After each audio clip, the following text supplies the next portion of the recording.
قبول اسلام سے شہادت تک کا سفر۔ بسم اللہ الرحمن الرحیم۔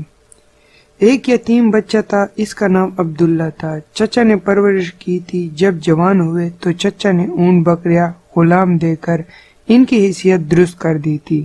عبداللہ نے اسلام کے متعلق کچھ سنا اور دل میں توحید کا شوق پیدا ہوا، لیکن چچا سے اس قدر ڈرتا تھا کہ اظہار اسلام نہ کر سکا۔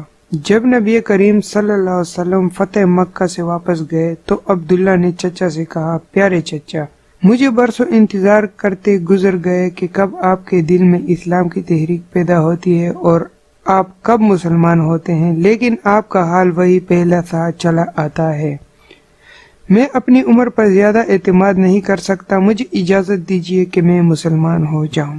چچا نے جواب دیا، اگر تو محمد صلی اللہ علیہ وسلم کا دین قبول کرنا چاہتا ہے تو میں سب کچھ تجھ سے چھین لوں گا، تیرے بدن پہ چادر اور تہبند تک باقی نہ رہنے دوں گا۔ عبداللہ نے جواب دیا، چچا جان، میں مسلمان ضرور بنوں گا اور محمد صلی اللہ علیہ وسلم کا اتباع قبول کروں گا۔ شرک اور بت پرستی سے میں بیزار ہو چکا ہوں، اب جو آپ کی منشا ہے کیجیے، اور جو کچھ میرے قبضے میں زر و مال وغیرہ سب کچھ سنبھال لیجیے۔ میں جانتا ہوں کہ ان چیزوں کو آخر ایک روز یہی دنیا میں چھوڑ کر جانا ہے، اس لیے میں ان کے لیے سچے دین کو ترک نہیں کر سکتا۔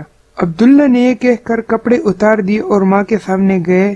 ماں دیکھ کر حیران ہوئی کہ کیا ہوا۔ عبداللہ نے کہا، میں مومن اور موحد ہو گیا ہوں، نبی کریم صلی اللہ علیہ وسلم کی خدمت میں جانا چاہتا ہوں، ستر پوشی کے لیے کپڑے کی ضرورت ہے، مہربانی کر دیجیے۔ ماں نے ایک کمبل دے دیا۔ عبداللہ نے کمبل پاڑ کر آدھے تہبند بنا لیا، آدھا اوپر کر لیا اور مدینہ کو روانہ ہو گیا۔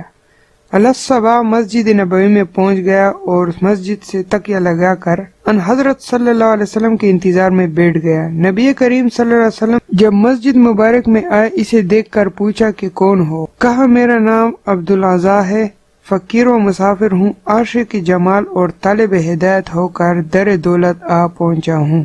نبی کریم صلی اللہ علیہ وسلم نے فرمایا، تمہارا نام عبداللہ ہے، ذوالبجدین لقب ہے، تم ہمارے قریب ہی ٹھہرو اور مسجد میں رہا کرو۔ عبداللہ اصحاب صفا میں شامل ہو گیا، نبی کریم صلی اللہ علیہ وسلم سے قرآن سیکھتا اور دن بھر عجیب و ذوق و شوق اور جوش و نشاط سے پڑھتا۔ ایک دفعہ حضرت عمر فاروق رضی اللہ عنہ نے کہا کہ لوگ تو نماز پڑھ رہے ہیں اور یہ اعرابی اس قدر بلند آواز سے ذکر کر رہا ہے کہ دوسروں کی قرات میں مزاحمت ہوتی ہے۔ نبی کریم صلی اللہ علیہ وسلم نے فرمایا، عمر، اسے کچھ نہ کہو، یہ تو خدا اور رسول کے لیے سب کچھ چھوڑ چھاڑ کر آیا ہے۔ عبداللہ کے سامنے غزوہ تبوک کی تیاری ہونے لگی تو یہ بھی رسول اللہ صلی اللہ علیہ وسلم کی خدمت میں آئے۔ عرض کیا، یا رسول اللہ صلی اللہ علیہ وسلم، دعا فرمائیے کہ میں بھی راہ خدا میں شہید ہو جاؤں۔ نبی کریم صلی اللہ علیہ وسلم نے فرمایا، جاؤ کسی درخت کا چھلکا اتار لاؤ۔ عبداللہ لے آئے تو نبی کریم صلی اللہ علیہ وسلم نے وہ چھلکا ان کے بازو پر باندھ دیا اور زبان مبارک سے فرمایا، الہی، میں کفار پر اس کا خون حرام کرتا ہوں۔ عبداللہ نے کہا، یا رسول اللہ صلی اللہ علیہ وسلم، میں تو شہادت کا طالب ہوں۔ نبی کریم صلی اللہ علیہ وسلم نے فرمایا، جب اللہ کے راستے میں نکلو اور پھر بخار آئے اور مر جاؤ تب بھی تم شہید ہی ہوگے۔ تبوک پہنچ کر یہی ہوا کہ بخار چڑھا اور انتقال کر گئے۔ بلال بن حارث مزنی رضی اللہ تعالیٰ عنہ کا بیان ہے کہ میں نے عبداللہ رضی اللہ تعالیٰ عنہ کے دفن کی کیفیت دیکھی ہے۔ رات کا وقت تھا، حضرت بلال رضی اللہ تعالیٰ عنہ کے ہاتھ میں چراغ تھا، حضرت ابو بکر و عمر رضی اللہ تعالیٰ عنہ ان کی لاش کو لحد میں رکھ رہے تھے۔